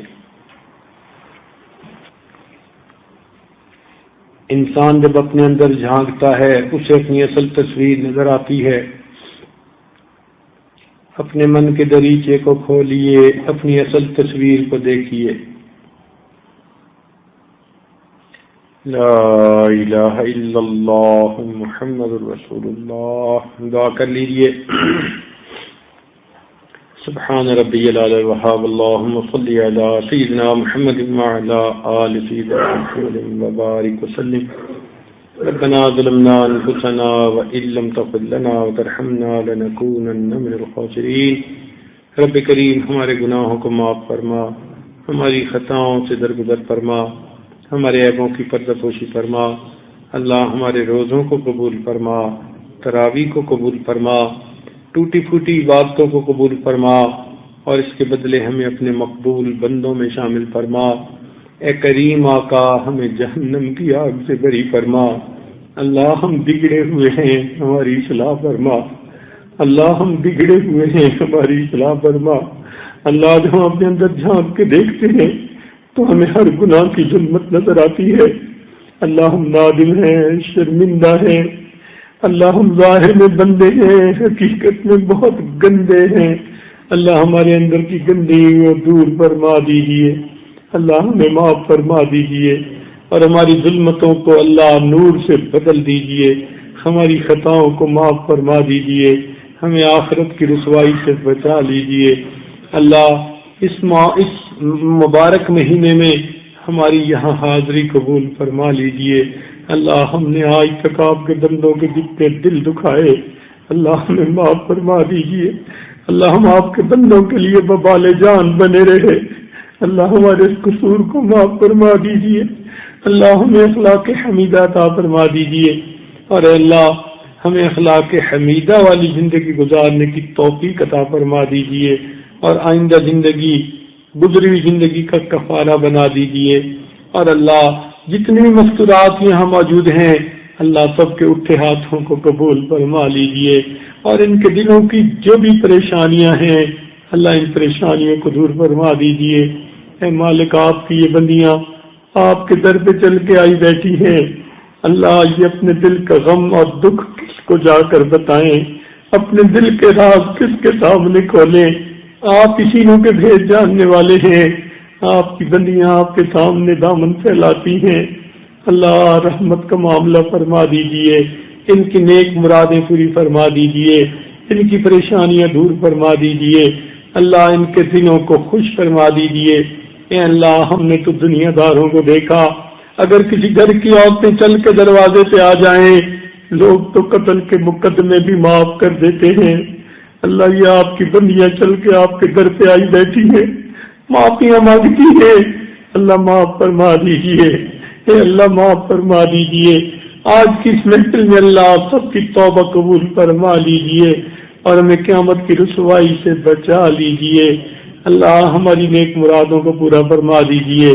ربنا تقبل منا انك انت السميع العليم تب علينا انك انت التواب الرحيم صلى الله تعالى على حبيبه سيدنا محمد وآله وأصحابه أجمعين برحمتك يا